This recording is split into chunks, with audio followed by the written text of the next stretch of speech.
What are the 10 best Royal Caribbean cruise ships in 2025 that you can sail on? I wanted to share my top 10 list with you, so that way if you're planning a cruise now or maybe even into 2026, you have an idea of my favorite ships and why I'm picking these 10. To be clear, there is not a Royal Caribbean cruise ship I don't recommend, but I think there are definitely some ships that stand out to me. These are the ships that I look to first to book, and then maybe I'll look at some other ones as well. Starting with number 10, yes, we're going in reverse order. Watch the whole video. Number 10, Wonder of the Seas. So I put Wonder of the Seas here on this list because she just moved to doing 3 and 4 night cruises. And I don't have any problem with short weekend cruises because I live in Florida and I enjoy that. But I think moving to 3 and 4 night cruises shifts the appeal a little bit. It definitely relies heavily on first time cruisers and people that are interested in a weekend getaway, but that's about the extent of it. And so when I'm thinking about my top 10, there's a role that a Wonder of the Seas can play, but nonetheless, that's why it's down here at the bottom. But I do love the changes Royal Caribbean made with Wonder of the Seas after the other Oasis class ships, especially with the sweet neighborhood. My goodness, that alone really made a huge difference. Having a true sun deck that I can actually enjoy, I loved it. I probably would have had Wonder at a much higher spot if they were still doing 7-night sailings, but hey, it is what it is. Number 9, and for the same reason, is Utopia of the Seas. I can't ignore a pretty much brand new cruise ship. Similar to Wonder, Utopia is also doing short cruises, and it's even more convenient for me because it's in Port Canaveral, and I'm only about an hour away from the cruise ports. That's why Utopia is ahead of Wonder in this particular situation.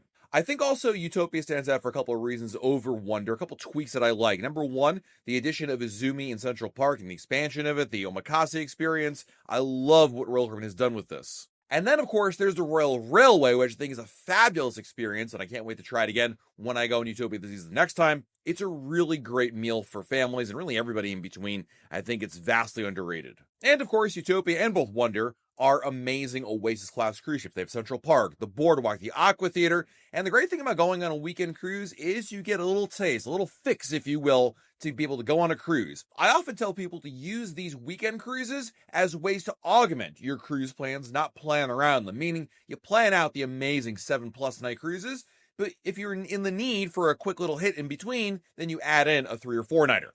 All right, number 8 on my list is Brilliance of the Seas, because not every great Royal Caribbean cruise ship has to be massive. Brilliance of the Seas is a Radiance class ship, and it's smaller and more intimate, but I love what's on here. It shines with tons of glass and incredible views, and it tends to offer some really amazing itineraries in places where scenery really does matter. Sometimes Brilliance is deployed to Europe or in Alaska. No matter where it is, you're never far from a window, and it has really great views. Plus, there's actually a lot of dining on board. Would you be surprised to hear that Brilliance has Izumi, chops, Giovanni's, and then, of course, on top of that, you also have the chef's table experience. And one of the best reasons I go on Brilliance is also the pricing, because the Radiance class, being a smaller and older ship, definitely has some of the best value out there. Number 7 is Anthem of the Seas, and I kind of backed into Anthem of the Seas for the last 2 cruises I've been on with her, but I actually loved Anthem. I mean, I liked Anthem when she debuted, right? But then Anthem went elsewhere, and I kind of went elsewhere. And then I rediscovered Anthem when I did my first 2 cruises in Europe out of Southampton, England. And I loved Anthem because I think Anthem really represents one of the best ships within the Quantum class. Sure, it has the North Star and Ripcord skydiving, bumper cars at the Seaplex, plus you also get some really nice touches all around the ship. I think the staterooms on Quantum class ships like Anthem of the Seas have the best storage, best layout of any Royal Caribbean cruise ship cabin out there. Plus, then you also have the Windjammer, which I think is the best Windjammer in the fleet, are on the Quantum class. And similar to Brilliance, Anthem of the Seas has been deployed to some really interesting places now. As of now, Anthem's splitting her time between Alaska and Australia and Asia. But what I really like about Anthem of the Seas is it's one of my favorite ships in the fleet, and for good reason. But number 6 is probably the ship I've been on the most. I think I'd have to do the math on it. And that is Mariner of the Seas. Mariner of the Seas has become a value hunter's dream. This has, I think, the best upgrades Royal Caribbean has done to any amplified ship. So it's a Voyager class ship, but it's been updated with a number of different things to do on board. And I love the particular tweaks on here the most. You've got water slides, you've got refreshed dining, new bars on board. I mean, it really has everything it needs to truly complete this ship. And best of all, it has some really affordable itineraries. I love how much there is to do on board. You've got playmakers, but also one of the best layouts for the schooner bar and the pub.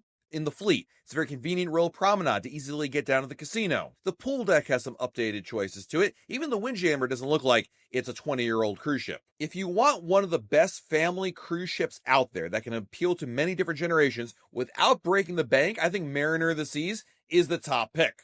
Moving up to number 5, and this is kind of the same rationale I have for Mariner, but it's Freedom of the Seas. And Freedom of the Seas had an update even more recently than Mariner, and I think its update is truly incredible. I think Freedom really does sit in that sweet spot between big ship amenities and manageable size and value. It's got some really nice upgraded amenities. The Playmakers alone, I like the Playmakers on Mariner, but the Playmakers here on Freedom, which is right by the casino on deck 4, is a far superior location to it. And the Caribbean-style pool deck with the lime and coconut, plus El Loco Fresh, and the addition of Giovanni's Italian Kitchen. I mean, this really is the perfect array of options on board a cruise ship. Plus, it's really a great workhorse for shorter cruises. They don't necessarily do 3 and 4 nighters anymore, but you'll find a lot of times like 4 and 5 nighters, and some of the best values again. Mariner and Freedom, like right now, if you're looking for a good price out there, a good deal, odds are I'm willing to bet Freedom and Mariner are going to be the best like blend of price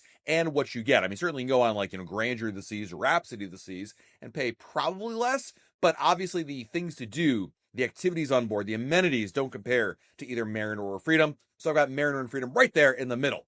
All right, let's move on to the top 4 ships, starting with Odyssey of the Seas. Now, everything I just talked to you about Anthem of the Seas, well, let's take it up one more notch with Odyssey, because Odyssey, being the final ship in the Quantum class, really has a leveled up approach to that particular class of ships. Royal Caribbean truly got everything right with this particular ship. The pool deck is more resort style with colorful loungers and cabanas. You still have the Seaplex, North Star. You've got the best Seaplex actually with Playmakers. I forgot to mention that. Like, they put Playmakers in the Seaplex.